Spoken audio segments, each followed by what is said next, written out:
My name is Mazen Khalil. Morgan Parlow. My name is Sayuri. Valentin Napadelo. Hi, I'm Hussein Aliwabi. I'm 20 years old. Not a homosexual. I am straight. I'm heterosexual. Heterosexual. Straight. I'm straight.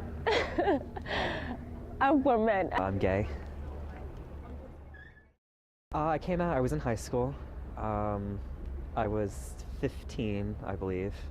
And it was actually a really funny story that I was sitting in history class and my 3 friends behind me, we were learning about like the American Revolution or something like that, something stupid.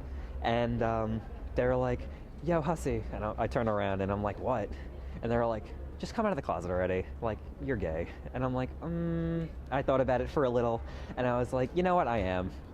I was taught there was always Adam and Eve, not Adam and John or or Eve and Laura, you know. I just always looked at a guy and I was like, oh, he's actually really attractive and I can be with him or something like that. I believe it's not natural. It just defies nature. My father, he actually came at me with a car twice and he kicked me out the house for like a half a day. It's definitely religious because I can't really see any other reason they would be bothered by it. Their parents raised them saying, oh, homosexuality is a sin and it's an act against God. You perceive anyone who is different as a stranger and potentially as enemy is a strong word, but more of like someone alien to you.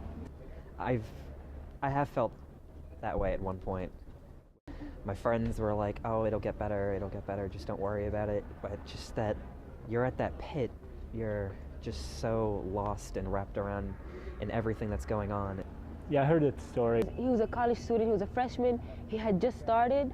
Apparently he was filmed by the roommate having a homosexual interaction. And because of humiliation and some people acting stupid, putting cameras in his room.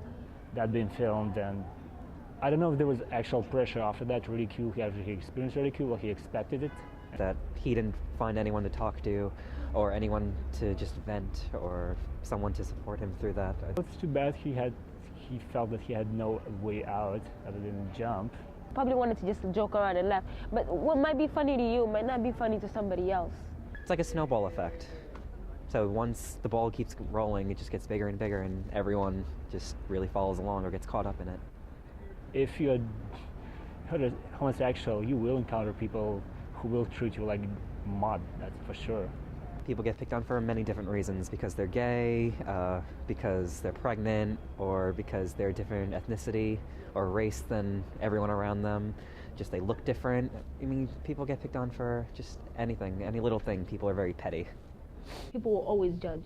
There are people who are always going to be against people. The negative stereotypes, I should say, are gay people have like HIV, AIDS, STDs. They're just dirty, filthy animals that just have sex with everyone all the time and have unprotected sex. Me being gay doesn't define me as an individual. It's just a collective of things. I think of myself as a college student. I was adopted. I'm a Dominican. I was born in Santo Domingo.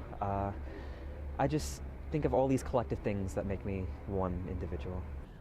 When I first saw this couple, one of them is a doctor and the other one is a teacher, economics teacher.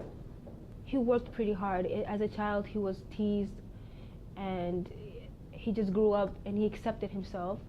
And then he went on, he got his PhD and now he's a teacher and he has his own club that so that people won't feel like they're an outcast. I know people who came out that are like 20s or 30s or even their 40s that are away from their parents and they're still scared. She said to me, because I can't trust men. She told me a story. She's like, this guy raped her and she was a virgin. So imagine what could have happened. So she's like, ever since then, I can never let a guy touch me. To each their own. They can do whatever they want. Everybody has their reasons. I mean, they shouldn't be barraged with negativity or anything like that. Everybody should get the same respect. Of course they do. I mean, they're just people, so why wouldn't they? There are people who are always going to be bad regardless of what happens. These people will always exist no matter what. But what we can do is make the best of it and make the best decisions. And it's just, don't give up. Just be yourself. Don't let anyone push you down. There's always something better out there.